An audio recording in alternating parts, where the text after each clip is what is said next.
moving toward maybe talking about some accolades over the years. Are there any big accolades that stand out from your career? Well, number one, I have to say before I signed, which is the most important one of signing, because it kind of closed the closed the book on a goal, that I wanted to be a professional baseball player.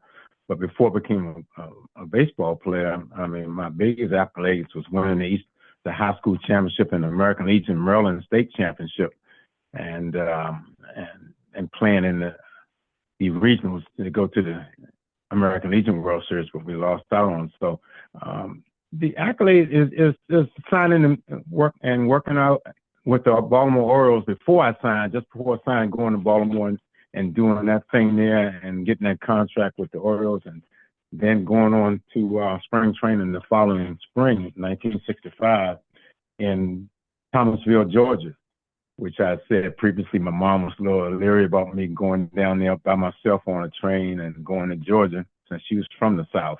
But it worked out fine. It worked out fine. And so I say 1965 was really one of the biggest things is starting to play professional baseball. We started in Quincy, Illinois, which I may have mentioned before, and also playing in Dyersville, Iowa, one of the Field of Dreams fields that we used up there in '65 when the Mississippi River flooded, and playing against a couple of guys from the area, like especially the coach for the Orioles named Ray Miller. He was ended up being a pitching coach, and he played for Dubuque at that time, and we moved to Dyersville. That was a big standout, '65, and hitting 320 in rookie league and Bluefield was great. Next year, I won a batting title, '66, with Cal Ripken Sr. in the Northern League. And that was very rewarding, and being player of the month in that league and leading the league in almost everything for Aberdeen Pheasants in South Dakota. And moving on from there, I moved around quite a bit. So 1967 was was a big year for me because I had an injury. I got my first real injury there playing for Cal Ripken in Florida State League. So that league went by, but they did send me to the Florida Instructional League for the second time in Clearwater, Florida, which was '66 and '67. So that was very interesting because a lot of big leaguers were down there in '66 and '67, and so I had my first serious dislocated shoulder, which kept reoccurring. And '68 mostly I played it was one of the only early years that I played in the same spot. And I was most valuable player there, hitting about 260 something and had a rough year on the strikeouts and everything. But I was most popular player, and then had some sparks of playing a pretty good game. So and of course, 1969 I got to play after being released from the Baltimore Orioles. This is an accolade to me, getting released, because it changed my life.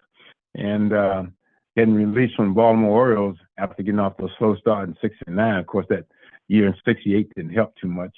But and signing with the Dodgers, and they gave me a second chance to play at Daytona Beach, and I ended up being their number one, most valuable player for the Daytona Beach Dodgers, with Bob Shaw as my manager, and Davey Lopes was there, and Joe Ferguson, who was catching with Henry Aaron, hit that home run, that famous home run. And so that's something I really look back on. And it was 1970. I ended up going to the Dodgers in Albuquerque. I got my first real movement, which is my first real movement in baseball after being 5 years in A-ball. When the Dodgers signed me, it only took that half a season or so for them to send me to Double-A balls, and we won the Texas League Championship. I loved, and that was a big thing, big experience for me, winning the Texas League title from wire to wire, and ended up playing against the Memphis Mets down there in Tennessee. So we beat them, I think, best out of 5. And of course, after that season, I got Rule 5 from San Francisco, which is another thing. Just so many little things. It's hard to differentiate the big things from the little things, but everything seems to be important which I try to tell my kids that when I'm coaching that everything matters. So um, when I did play that season in Texas League in 1970, the Giants took me from the Dodgers on a Rule 5 move, and I ended up playing AAA ball the next year and had a great year in 71 and 72 for the Phoenix Giants in the Coast League. So those are very important years for me. And of course, in the fall of 72, I went to the Dominican Republic to play winter ball, which was a big thing for me because I heard about that league. And I love that, but I didn't play so well down there. But I did get a big league. I got a big league contract from the San Francisco Giants while playing for uh, the Escogido Club in Dominican in 1970. Not 1972. I'm sorry. Um, and of course, I had a great year with got me that big league contract. So that's a big thing for me. Then I also ended up playing in Mexico that fall, and so the big accolade right there was getting that major league contract after grinding for 9 years. 9 years in three different organizations. Absolutely. And of course, yeah. 73 was never, I went to spring training. That was a big thing, just going to spring training for my first time with a big league club. And then, but the biggest problem there was I got an offer to play in Japan, which I still talk about today. I regret it, but yeah, they say, yeah, you haven't lived if you don't have anything to regret. So I didn't have an agent at the time, which I think was probably the main problem. And because I didn't make a good decision there, I don't think. But a lot of people tell me you made a good decision. You did it, so live with it. So 73 was a big year going to Japan, and I was really excited about playing in Japan. I didn't think it was a bad decision at the time until way later. But it probably wasn't. But hindsight is what they say, 15-15 to me. And so go to Japan, play a couple of years, and re-injured that shoulder again, and end up coming back to the Giants. Of course, I mean the biggest act like in Japan. Oh man, I'm going to skip right over that. In Japan, we went to the World Series in 1974 by beating the Tokyo Giants. They had won 9 years in a row, so we beat them out by 1 percentage point. I had a bad shoulder that year, but I did do a lot of pinch hitting. I had a down year as far as average wise, but I had some clutch hits to help us win that pennant by 1 percentage point. So that's one of the top things that happened to me playing in the Japan World Series in 1974. And of course, I came back home in '75 with the Giants. It was good to be back home, but I still was hoped to go back. And this is when I started, playing a lot of foreign baseball after I came back after '75, playing the whole year in the Pacific Coast League. And so I started playing in Mexico in '76. And that was very interesting. I think I still had it. I think I hit well for three different teams down there, like Laredo, Chihuahua, and Monterrey, Mexico. So those are big deals for me. Yeah. Was there a big difference between the different MLB organizations you played for? Did you kind of notice a difference when you were traded or Rule 5? Did, I Well, I know when I went from the Dodgers to the Giants. I mean, I know the Dodgers were kind of more of a little. They were running and gunning and everything. The Giants are more. I thought more power there, because I know it didn't seem that interested in me because I was more of a smaller guy than what they had at the time. Because they had big guys like Dave Kingman, Gary Matthews, Gary Maddox, Gary Thomason, Ed Goodson, Dave Kingman. They had some pretty big guys in there. We still had Jim Ray Hart at the time, which hit between Mays and McCovey. So I did notice a little difference there, but I just tried to, when they didn't talk to me, I just tried to look and just listen and stop looking and listen with them, and I had learned most of my fundamentals in A-ball. So once you get AA and AAA, I didn't think it was that much more to learn, except for maybe some game within the game. That's the biggest thing when you start playing better baseball. It's more or less the game within the game. So I figured I was really fundamentally sound, I think, when I got the AAA ball. So I don't think I learned too much except for how to adjust to certain parts of the game. That was the biggest thing. It was Hmm. not like you learn the game, fundamental wise. You learn the game as far as trying to hit and how to win a game a little bit more, you know, Right, by right. smart, rather than brawn. And you want to try to be a smart baseball player, which the Orioles really taught me that. I thought, okay, and so once I played in Mexico in '76, doing that, I ended up not playing. My biggest thing, I didn't play in '77, so then I went back with the Alexandria Dukes in '78, which still another thing for me because I ended up playing with. Uh, when I came in, I think Mickey Mantle's son had just left. That I think that's why I ended up getting his roster spot with the Alexandria Dukes in Virginia there. And so that was still a nice thing for me, because it got me back in the game, and I got to play like 4 more years after coming back to A ball. Then the rest of the way, I ended up playing in Mexico, like playing in Aguas Calientes and Querétaro and just different places in Mexico. Um, so that's the biggest thing for me in pro ball, and the travel and meeting different people and being in different cultures and everything being so diverse. I mean, it was really a great thing for me and for my culture. Right.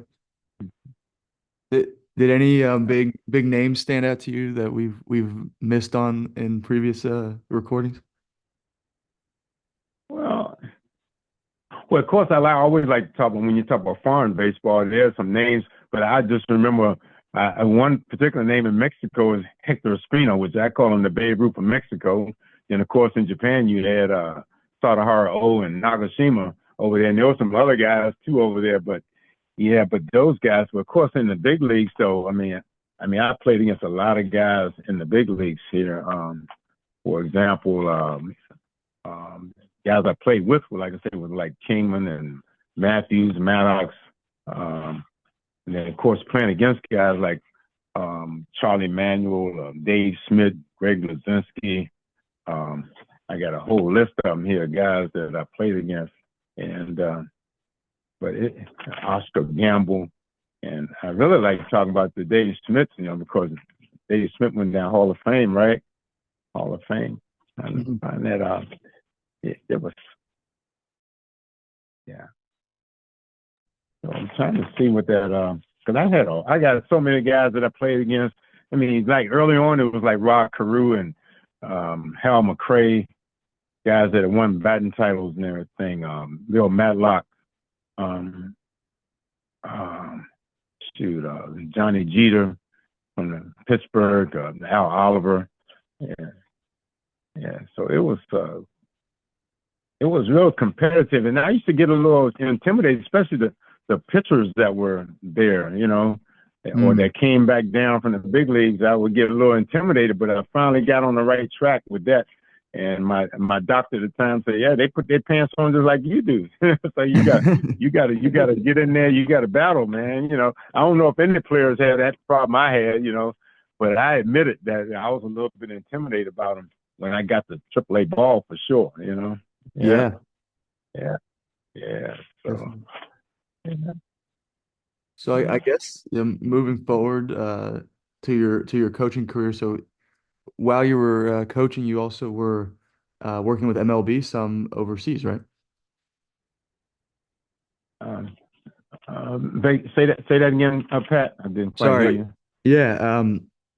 While you were coaching later in your career, you were also working with MLB overseas, some, right? Oh yeah, I did. I ended up coaching for what's that? Major League Baseball International, and my first assignment was like 6 weeks in Germany, and uh, and I went there. No, not the first time. Yeah, the first time was 6 weeks in Germany. Yeah, and I went to like 7 different cities. I think I left. I went one place, couple places in one year, but that was very interesting. It's basically what you're doing, go to teaching the game. It's kind of like the play ball thing they have today, and you go in and do clinics and teach the coaches how to play and the players how to, the Hmm. fundamentals of baseball. And I was in Germany for six weeks, and Germany was a tough language for me, although I didn't have to worry about it. But I always was interested in trying to learn the languages, But German was a little tough for me. But the Japanese and Spanish was really, I was interested in those. But when it came to German, uh, and I had a year German in junior high school, so I did know I knew a little Really? bit, but it just like it just that I wasn't interested in trying to learn it, Whereas the other languages like Japanese and Spanish, I bought books and everything to do it, So I did Germany over there, and one of the most interesting places I went was an army base there that I went to, and I was with the American kids, and there was more American style there, because I lived on a base, and and also I always remember the beautiful countryside in the southern part of Germany when I was going, because I got to see Austria by sight, you know, and I think one of the fields that I was practicing working with it was on the border of Germany and Austria, I believe so. But I remember seeing some of it, and it was just such a beautiful countryside down there. And we was out there on the field. It's like you can't. Didn't even seem like you was playing baseball because you were like boy, like you were looking up in the Alps and then looking at some other. I mean, it was just a beautiful scenery in Germany, you know. Yeah. So then the following year I went to they asked me to go to China, so I went to China, and I also went back in 2007. I went to China, so I went to like Beijing, Guangzhou, Guangdong, Shenzhen, uh, and the one city I know I should remember because the movie star, the karate guy, he's from there, but Beijing and Guangzhou was like miles apart. One was way up north, and the other was down south, and it was very hot down south, and up north it was cool. So, Hmm. and but the kids were kind of just like kids everywhere to me. I mean, you had some ones that were a little bit more decent than others, and some were real raw. And but my job was to get them acclimated to the game, the fundamentals of the game. Like catching the ball, throwing the ball, and I try to get into some defensive situations a lot too for the time I had. So that was interesting doing MLB International, and I haven't been back since then. But I did talk to a guy one time. I thought about going back, but maybe I'll go back another day one day. I always wanted to do one of those MLB things in Japan or one at the the games every 3 years they play the World Classic there we have with all the countries. That's one I would like to work in right there. But Definitely. I was very, hmm yeah, yeah. Mhm. And so I guess more recently you've also been working with the Metropolitan Junior Baseball League. Could you tell me more about that? Metropolitan Junior Baseball League, which is located in Richmond, Virginia, and I've been working with them since for the last 2 years since I was coaching at Howard University. I started coaching at Howard University in the fall of '99. First season was 2000. So when it came around, it's maybe trying to find a player or two. Metropolitan Junior Baseball League I came across, and I ended up making a trip down to Richmond, which I've been doing every year for the last 20 some years now.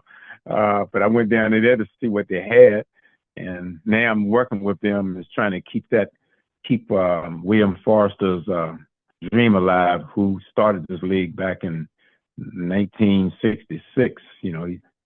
William Forster was a doctor for 50 years in Richmond, and his son couldn't play baseball down there with the leagues down there, and so he started his own league, Metropolitan Junior Baseball League, and in 1966, and his son of the same name, Bill William Forster, he's the one that was in charge of it now, and I met him, and I've been working with him ever since I was coaching at Howard. and I sent about 3 players. They sent me 3 players, or I saw 3 players that I recruited to play at Howard University, and they're all, I think, all well off now and businessmen now, and it's and that's been a great experience to know that kids have gone on to do something other than baseball, you know, and so Definitely. Metropolitan Junior basically, what they try to do is just they're an organization that tries to work with mostly black kids, but it's anybody, it's diverse kids that need to get that culture up. We're trying to get them to get this travel for least expensive price, get to travel the world, which we just came back from the Bahamas this year for the 3rd time, and but it's um, it's just providing everything. It's trying to get the kids that preparing them for success is what we're doing through baseball and through education and the different programs that we have. And so that's why I stick with Metropolitan Junior Baseball League. Our biggest problem is, getting the support that we need to have. But we've been going on for the last 20 some years, though we short, we always have our little tournaments and everything. And very seldom do you see a tournament where you see a tournament like ours where so many diverse kids are playing, and especially Latinos and blacks playing baseball, or African Americans. But everybody's welcome. Matter of fact, last year was the first year a Caucasian team won the championship, and this year a team of it was diverse too. I don't even know what the makeup was, but it was everything out there, everybody out there. Is so I was very happy with how it worked out this year. You know, so Metropolitan Junior Baseball League is something I really support, and we had a symposium on Capitol Hill this past Tuesday, which was in July of 2024, and Dusty Baker spoke, and we had a couple Washington Nationals board members on there, and Mr. David James from Major League Baseball came in, and we discussed baseball and how baseball can help in the African American communities in any kind of way, baseball, education, whatever. And we're trying to do some other things with rookie development, with the HBCUs. And so I don't know where that's going. We got to wait and see how the portal goes and all that. And the likeness, I think, since athletes are starting to get paid, it might be a little different ball game. I don't know.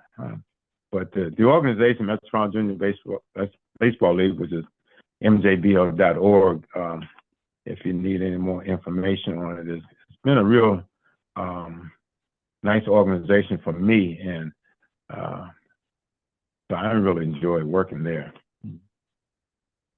It seems like a great organization. Do you know about how many people are involved in it or kids are involved in it? Oh, it's a 501c, and we do have regular board meetings. And I can't tell you how many people involved. I know we have a working board. Now, I was on the board. I came off the board because of insurance things, but I've been keeping in touch. So I'm one of the board members, quote unquote, and it's run correctly for the 501c thing. But our biggest problem is getting the back, and I think we're going to give it a little bit more punch and trying to get some support. And we know about RBI, Babe Ruth, and all these other little league stuff, and we the Players Alliance, we're trying to get in, to get the support, the backing, because the league is really a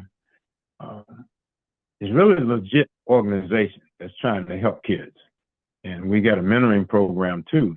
So, but I don't know exactly how many people in it, but we could use some more help. That's for sure. To try to be, especially since we're a national organization, it's and we're not just an organization where you just bring a team to the tournament. We don't do a lot of things, and that might be one of the problems, is that we don't do a lot of things on the field. We do an East-West All-Star game to a replica of the old Negro Leagues. We usually do that in January in a warm place, which I think this year we're going to do it in Florida and Daytona Beach. And we've done it in Miami before, and we've done it in the Bahamas. We've done it in Las Vegas. and we've done it in Georgia. So we try to keep that going. And now lately we've been going to Nassau in July. So that's three big things we do. Then the other programs, which is behind the scenes, most people don't know. We're doing the mentoring programs and everything, and keeping in contact with these kids, especially the local kids in Richmond area for sure. And we always reaching out to all the coaches to try to, keep it alive. That's great. I didn't realize how national the organization was. That's awesome. Yes, and it's definitely a national organization. We get mostly East Coast teams. Maybe we have gone as far as New Orleans. We got a team from Texas. We get from Detroit. We got from Chicago, especially definitely. And we had one team from Oakland, California, one year to come in. So it's just, we know that it's a money thing when you're trying to travel that far, So that's why all organizations need that funding, Yeah. Definitely. Mm-hmm. Yeah. So, and I guess during the same time too, I guess a few years ago, you were a TV analyst also, right? TV analyst. Yeah, look. I'm a good friend of one of the Nationals guys. I think he's now retired. Matter of fact, he's living in Tennessee. He lives in Tennessee now. Still has his home here, but it's Phil Wood, and he's a baseball historian and did a lot of radio and TV work for the Nationals. And I got to know him back in the day when they were still trying to get a team back in Washington. I remember going to a symposium with him at a Howard University Hospital back then, and we've been friends ever since. So he runs a show called Nats Talk, and which is now they don't have it now, but he ran it for years. And he had a co-anchor there, Mike Wallace, who I played against. He was the Phillies pitcher back in the day, and the Yankees, and a left-hand pitcher. And we played against each other in AAA ball. And them two were working on the Masson Nats Talk. And Phil called me one day to fill in for Mike. And I went in and filled in for Mike, right out of the blue with no experience. I was a rookie. But it was based on, because Phil and I, we did a lot of talking, baseball wise. So, and he trusted me, and I know he must have trusted me to come on the show, And of course, he's the leader of the show, but he can't stop me from messing up unless they do a lot of editing. But yeah, I did go on Masson, which was a 2-hour show, and you're talking about somebody that was a little bit nervous, but I had fun on that show, and then I had the pleasure of doing it again another time for 2 hours with Masson. So, of course, that's the station that broadcasts the Orioles and the Nationals, as well as a lot of other sports programming. And so that was real big time. I didn't get eased in on that one. So and then our local TV station in Prince George's County, CTV, which Marvin Jackson. I met Marvin. He's the moderator for that on a show called Around the Diamond. So I've been on his show many times on the Prince George's County TV, and so I was doing a lot of trial and error and doing stuff on there.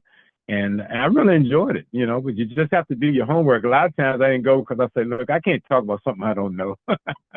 So, but I really enjoyed doing it. And if I had to do it all over again, that's one thing I would try to get some tutelage in on how to be a TV or radio personality as far as describing stuff. But a lot of it comes natural, though. It comes natural.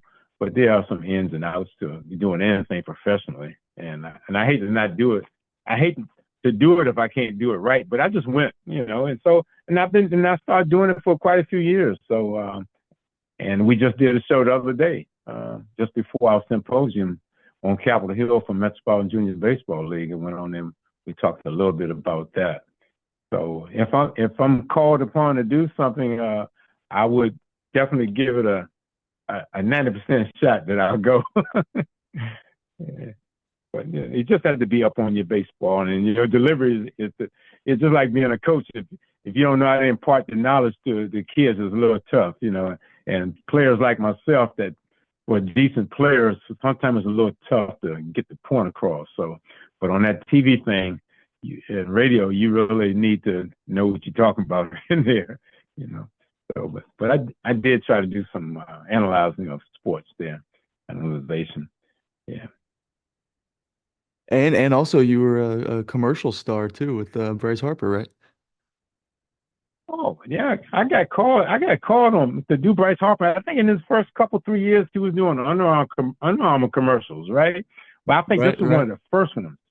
And I think this was one with because I don't know how long that one stayed on because I'm gonna have to Google that. I didn't look it up, but he was hitting baseballs in the rain and the bats was exploding and everything, and it was done at VIII Sox Stadium. Now, how it got to be there, I don't know, but that's where it was done and where they filmed it. And I would happen to be I was the BP pitcher for him, and that day, you know, and the bats that it were made especially to blow up for the effect of the camera and for the for the commercial. So if you see one of those commercials where he was doing that, that's the one I was in. I was throwing batting practice. They brought somebody else in a little later and did maybe the second half of, but I did throw most of the batting practice to him, or just I threw to him while he was hitting and they were filming. So that was a nice thing to do. Well, I think it was an Under Armour commercial. Yes. And how did that get set up? That well, I'd say it was done at the Baltimore Orioles AA facility, Right. and I knew Mr. Shaw. I knew Mr. Shawcross from past things. You know, I'm being an ex-Oriole and end up going over there from. I think we had some things going on from the college. I talked to him. Matter of fact, he gave me one of his tarps. You know, old tarps at one time. And so we got to know each other and talking every now and then. I took my bring some kids over to watch some games and everything. So he called me out the blue and said, "Would I do it?" So how I got chosen, I sure like to know, because I don't think he knew that I knew I was a decent BP pitcher, but or just a pitcher that could throw strikes. But the first pitch I threw to Bryce was I think I almost hit him on the knee. that oh boy. Yeah, but it got set up through the Baltimore Orioles minor league general manager at the Bowie Bay Sox. Now, I'm sure they had to talk with the Nationals to get that done too. You know. Right, right. And then Mm-hmm. another big part of your coaching career over the last decade or so has been with the DC Grays. Um, and I guess you've Yeah, coached now for 12 years, right? yeah, something like that. Well, I think my first year was like 2012, so this is 2024, so it's something like that. 12, 11, 11, 12, 13 years I've been with the DC Grays as an assistant coach. We started out over at, I think I've coached with them at Gallaudet University 1 year, and we were at the Nats Academy for quite a few years. In the middle of that, I think, and then this past season, 2024, it was at Prince George's Community College, which were all turf fields, by the way.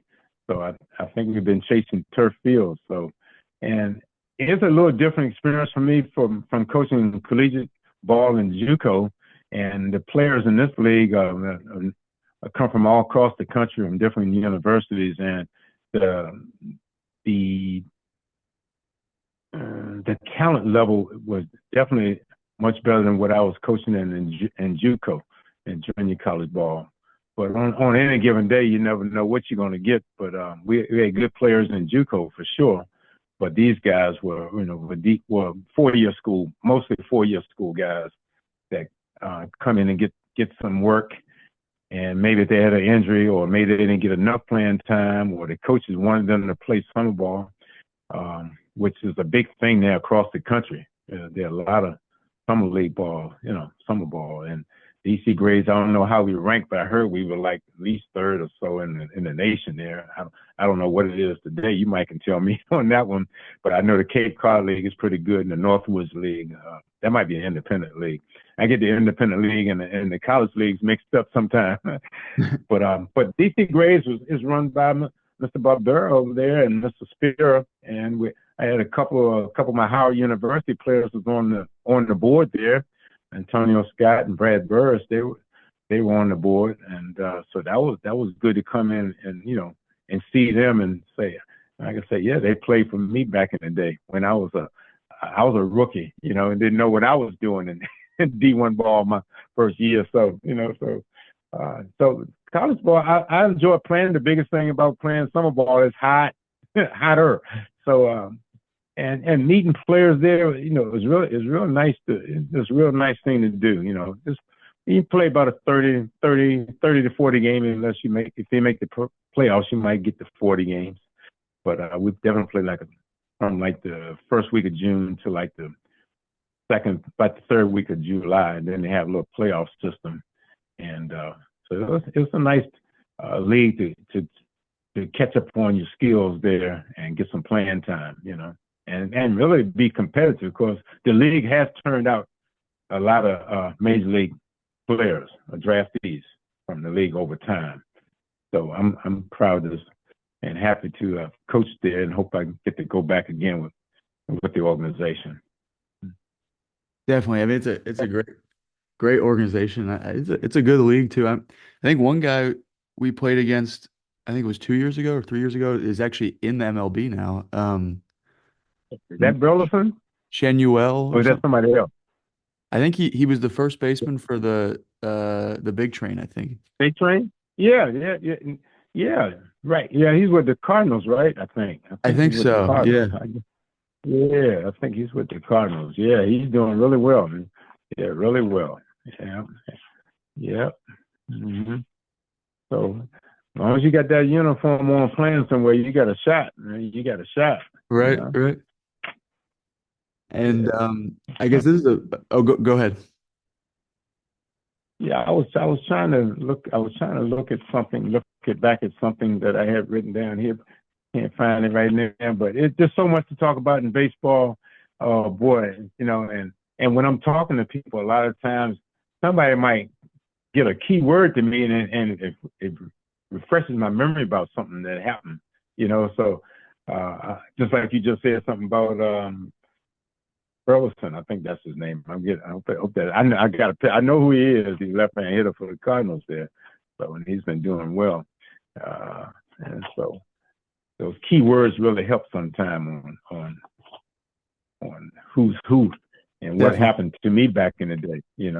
Like the other day, one of my players, somebody mentioned Yogi Berra. I said, "Dang, I'm usually one that's mentioning Yogi Berra, and nobody supposed to mention Yogi." And that flashback when I met Yogi Berra for the first time in Japan, when the Mets came over to Japan, because that was when I was over there. And so, and I use a lot of yogi quotes in that nowadays. Or I might call my quotes yogi quotes, and yogi ain't have nothing to do with it, but I'm a yogi man because The I Yogi think he's one of the best. But yogi man, I don't think you can top his record. All them championships and catching. I remember you would Boy. say with the Grays, you would say it gets late early around here. Yeah, I mean, because when you start the season, you think you got plenty of time. Then a few games go by, and things not going so well, whatever. They say time it goes fast when you're having fun, but it could go fast when you're not doing so fun. So you got to. So we say, yeah, before you know it, you got like 10 days to go, a week to go. So yeah, it gets late early around here. Yeah, it does, and I think that's the same for a lot of people, not even in baseball. For Yeah. sure, yeah. And I guess this is a bigger question, but kind of speaking on things like that, the game has changed a lot, and you've seen so much baseball over your career and played and coached and umpired. Like, do you have any really big takeaways over what has changed so much? Well, I just know now. Well, you always hear that players are bigger, stronger, faster. You hear that, right? And we know the game gets faster because these guys stealing bases now with these new rules. So everybody knows that. And I wish I could. I think the number one thing now, when I talked to Tom Lasorda back when they won those places I saw him. I saw him in a meeting somewhere, and I asked him about a difference and what would he done different. He said conditioning, and that ain't a problem nowadays because everybody's in good condition now, I think. So I just think that's definitely one of the biggest things from my day. Even though I try to do a few things like some wearing weights and stuff and working with weights on my hands while I'm sticking mail in the post office. But so conditioning and nutrition is definitely a thing that they're doing. But but I find that the minor leagues is more ran like the big league clubs. That's one of the things to me that I know is different. Coaching staffs, social media, uh, all the information that gets out to the world from anywhere. I don't care if it's the bananas, playing the bananas or A ball, double A, triple A. The information is there, and you can check on somebody. Now these guys can uh, get commercials and everything. They're on TV before they even play one big league game. You know, So the facilities are much better. Coaching staffs, like I say, social media, and analytics. Is a big thing. They really doing that everywhere, and they're doing a lot of testing everywhere. And down in the minor leagues, they testing everything now, or they're analyzing everything on for all these stats to be used in the big leagues. So analytical. And of course, I try to teach when I'm talking to coaches, whenever I do talk to them, I say, yeah, you got to get your own analytical program going. And that's by paying attention. You pay attention to batting practice, you pay attention to the game, and you might have enough analytics there if you be focused a little bit more on the game. So that's what they're doing in the game now. It's more focused on what's going on, rather than gut stuff and maybe some stats. Guy get the curveball, but but what type of curveball, and change up and all that stuff. I mean, of course, velocity is up. Wasn't as much. I don't know what exactly what it was when I was playing, but I know they was throwing like 88 to like mid 90s, probably, So, but now what they're doing now. They everybody's coming out the pen throwing 95 plus 100, So that's big. And the biggest thing from when I played the outfield, so the biggest difference for me, because the fields are great, but these guys got bubble wrap on the walls, man. And if I'd have had that, hell, I probably would have had a few less plus little bruises, running in the fences and everything. And so the padded walls, I think, is a big thing for outfielders. And of course, the lights are great. Now it's like daytime out there for those guys, but they had some of those guys, that back in the day, big leagues, they had to come through that, and that's what I had to come through to get my big league contract because everybody had to play in the same conditions. So what can you do? It was something communication, long distance. I mean, shoot, like I had to find out about going to different clubs by a telegram or something, So, Mm. or a phone call. I didn't have a cell phone, but yeah, basically everything was done through an office or something, or through a person. It wasn't like you're gonna get a text. Yeah. And if you got a telegram, how do you know you got a telegram? I mean, I guess they delivered it to you back then, and you had to make sure you were there. I don't know. Let's see. It was a couple of things. Shoot, now it's so diverse. Now you got guys, language translation. You need interpreters in the game, So that's one thing I noticed too. Let's see. Yeah, coaching. I'm trying to think how that different levels every morning. See funds. Yeah, it's just the game is just more refined now, and TV. Everything's in. This mess is like 8K now. 4K is even going out. I mean, you can see a game. You go back and look at a 1960s game on TV. You can't even hardly see it. Oh, I know. 70s game. Even if you want to look back at the 70 red machine, man, it's a little tough, But now there's no more problems with that anymore. Yeah. So that's a few of the things that they do, especially the coaching staffs, with you all the time. Back in my day, you had a manager and you had roving coaches that came through to the team. and and it might be a roving pitching coach, it might be a roving position player guy. But I never got anything out of that. Never got anything out of that. Nobody really talked to me. Nah, nope, yeah, never. But I tried to have my ears open when they were talking to somebody else. I know that. But that's some a little thing. That's some few little things that I got that I remember Definitely. from how it is today. Mm-hmm. When thinking about your coaching career, are there any big takeaways for kind of how you've thought about coaching or the way you kind of approach things or how you like things to be done? Yeah. Well, when I first came out of playing pro baseball, and then I wanted to coach on the sandlots. I mean, I coached. The first thing, my problem was getting the signs straight. That's number one thing, getting the signs straight for the communication, because that's what we need in life, period, is communication. So if you can't get your signs together, and because if you want to use your philosophy, in this case, we're talking about my philosophy. So the first thing for me is you got to know your own players, and then you got to be able to communicate to them what you want to ask them to do to win this ball game. And that's and it's going to be a lot of the first things I say. So everything's the first thing.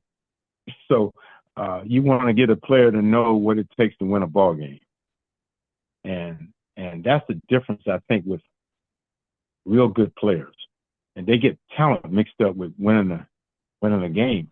So I try to break it down to everything that you work on, that any coach works on, is to win a ball game and to make you better. But at the same time, if you even just an individual player not even thinking about winning a ball game, if you do well, you're probably going to help the team some kind of way. But when it comes down to having to do a certain thing to get something done, and you don't do it, then that's where talent wins games, but brains and teamwork wins championships. So that's where I try to differentiate now. Because when I first started coaching at Howard University, I don't think I was a good coach. I don't think so. But I knew baseball, but I don't think I was a good coach. And I might not even be a good coach today, but I definitely know more about the game and how to do a few more things to win a ball game. I definitely know situations and everything. And it still comes down to a gut decision on should you bunt or should you hit and run? Should you take, should you swing? So those are things, and you want your players to kind of abide by that. Because most players don't really know the things that you're thinking. So that's where I think the process comes in hand about the coaching. Do coaches win games? I don't know. Some people say they win one game or two games a season. I don't know, but I've seen a lot of games go down the tubes because I might not know what will work, but I know what won't work. so the first things I try to teach is we're trying to win the game, and everything matters, and the game is all about the count, and you got to cut down hesitation. So that means you got to know what you got to do once you get the ball or before the ball's hit. So this kind of things I'm trying to teach, and pay attention to detail. Well, I mean, I shouldn't have to tell somebody.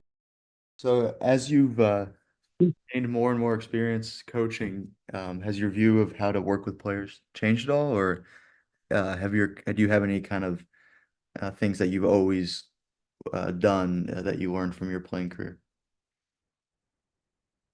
Yeah, I believe that I have changed some in baseball. I think you have to continue to change all the time, but they always told me. I mean, I've heard different things, but you treat everybody the same. You treat everybody accordingly.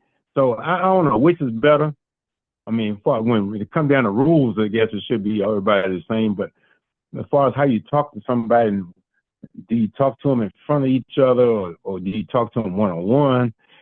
So I try to adjust that change from where I was. I used to just lay it out there, So I try to change according to the player and try.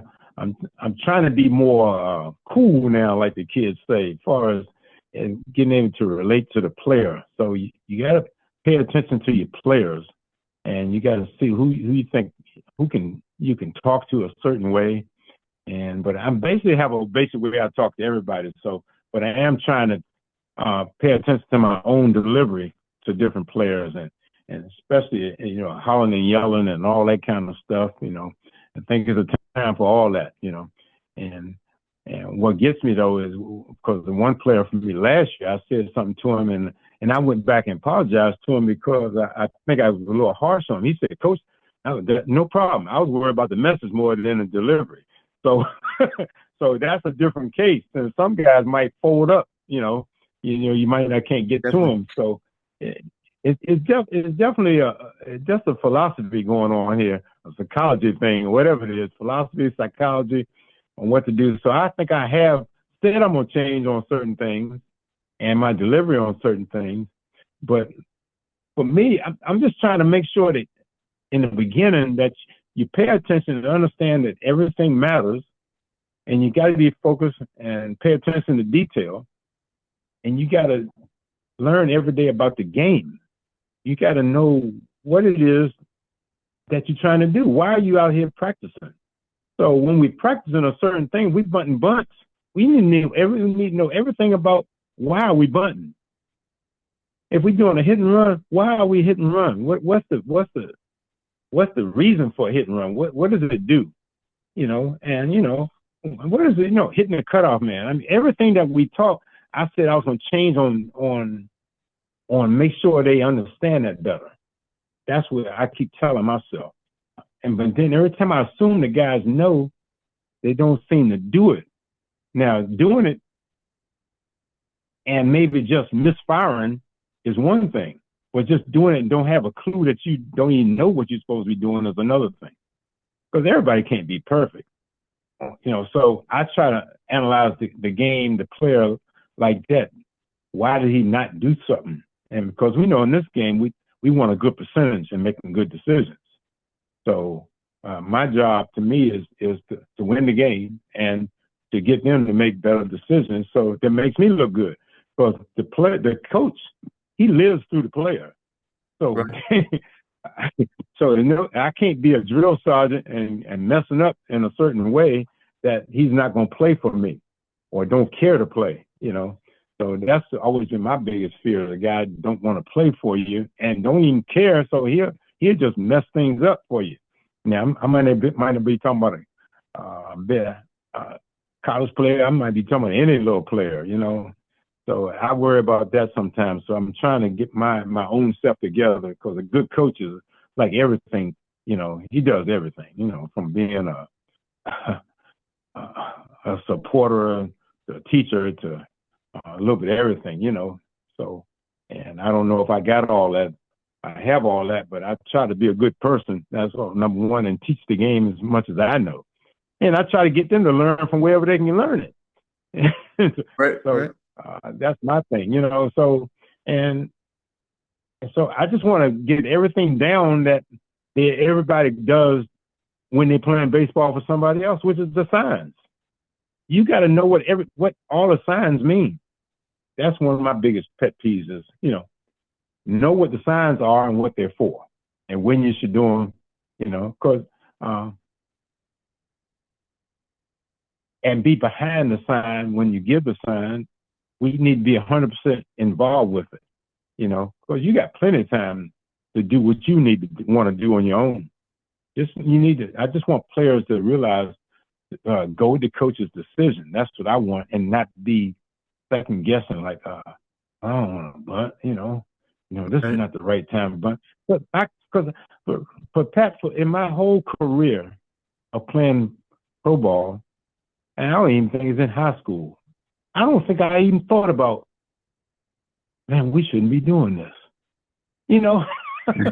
Man, I ain't never thought about nothing like that. I ain't even thought about the umpires. And I see so much mouth about umpires. Oh man, if I did that, I would never made it nowhere. If I'd have been into the umpires like people are. I just think that's another thing, and good sportsmanship is always a good thing to teach. So I love teaching that the the the game itself, the what you call it, the how you act in the game, how your sportsmanship and all that kind of stuff. Just like the team I had this past summer, just on this trip to Bahamas, and those guys shook their heads and said, "Yeah," because they going mouth and mouth and back and forth with the other team. But I said, especially when you win, and I think you need to be a little bit quiet. I think you celebrating, you enjoy the journey and you celebrate later because you don't want to wake other teams up. So I try to teach that, Mm, just hey, try not to be so boasty when you're up. But that's the college way though. The college way is a lot of rah rah rah, and pro ball it ain't rah rah rah. So that's my that's true. something I have to get my stuff together on that. So I try not to bother kids when they're having fun, you know. But Right. I just don't want them. I just don't want them to get into a unsportsmanlike thing with other teams and all that kind of stuff. And then you wake them up, and uh, and you end up losing the game. Because I've been in some games where guys were kind of both they're mouthy and what you call it. When you think you got the game and you don't. Yeah, And the right. game is not over till it's over. The game is not over till it's over. So I love to teach all that I've learned. So that's why I still pay attention, especially to young coaches that teaching kids. When I'm around them, I'm watching that. Even today, anything that can baseball wise, I'm like, it's not like I think I know stuff. Hell, I know stuff, but there's a lot of different ways you win a ball game. You can win with I can win with your decision on what you want to do, and we can win with mine. It just matters about that player executing the play. Right. Yeah, it's about the play, executing the play.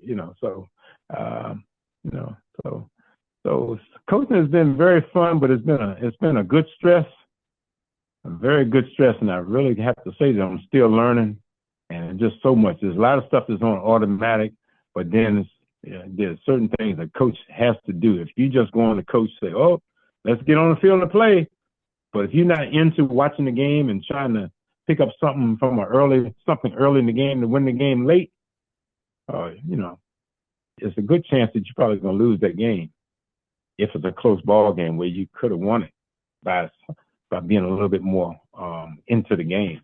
That's my biggest fear is, and that's why it's good to have good coaches around you too, that's working together.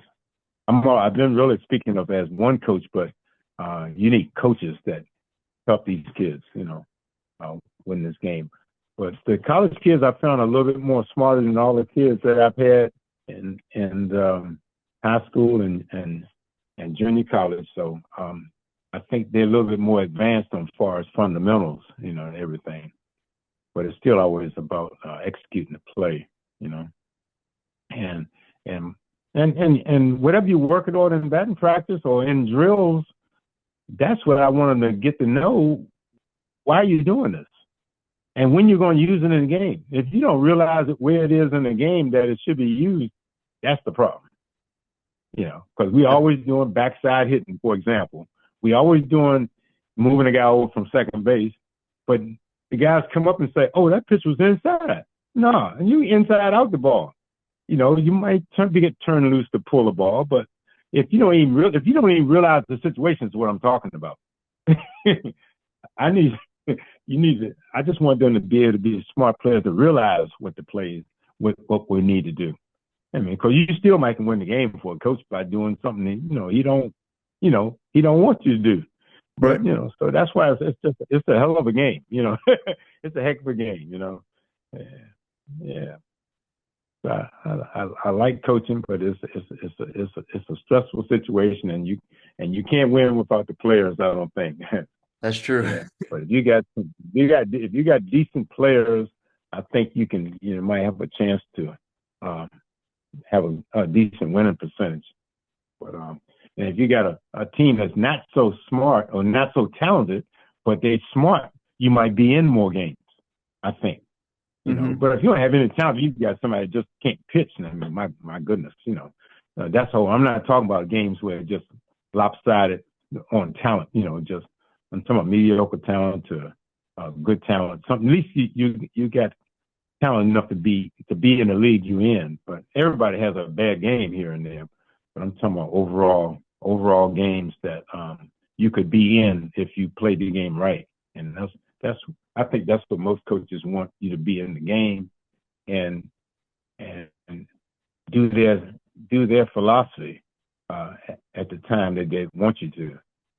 So that's what I think about coaching in a nut. That's not really a nutshell there, but But it keeps it coaching. Coaches don't sleep, man. If coaches get a lot of sleep, something wrong. But, but if you don't go to sleep thinking about the game or waking up thinking about the game, I think it's a little something wrong. I think so. So maybe something wrong with me. But I'm always trying to think about, if I'm coaching, especially if I'm the head coach, for sure, definitely. Of course, there's always, you always think about what you can do, and what lineup you want to do. How can you make things better, for the players, Yeah, what lineup to make, So there's a lot of stuff in baseball, Hey, I like to go back to say Casey Stengel went to sleep on the bench, man. We had those Yankee teams. I don't know if that's true or not, but yeah, yeah. So the talent wins games, but yeah, it's just a matter about the championships is the big thing. Okay. definitely, definitely. Well, this is putting you on the spot a little bit, but if you had to give some advice to a younger player, what would be your biggest like advice to give to a younger player who's trying to come up in the game right now? You come in the game at what level? What level are you talking Maybe about? a middle school or high school kid. Yeah, I think I'd like to know. Um, of course, I'm assuming that he loves the game and wants to play. He probably wants to go on the college. He might know he want to go on to college, but I think you need to learn as much as you can about the game. They say if you love something, you need to know about it. Mm. So if you like baseball, or you love baseball, you need to find out as much as you can about the game. And as is, if you're watching the game on TV, these kids won't even watch the game on TV. They look at the highlights, but they ain't watching no game. And they might go to the game every now and then, but there's kids I've asked, they say they don't really watch the game. So I try to tell them when you watch a game, listen to the announcers, try to pick up what you can out the game, know what's going on. So that's my answer. Just try to get smart about what the game, what your position, for example. If you're a second baseman, you need to find out all you can about playing second base. You don't need a coach to tell you anything no more. I mean, really. But I mean, so you're an outfielder. You need to find out about outfield play. If you're a utility guy, you need to be an overall you just don't get on the field and just play. And, if you got good instincts, fine. But you need to get down to the detail of the game. That's what I think, Mm. And so that's what I would tell them. Learn as much as you can about the game. Yeah. And what you can do to win a game.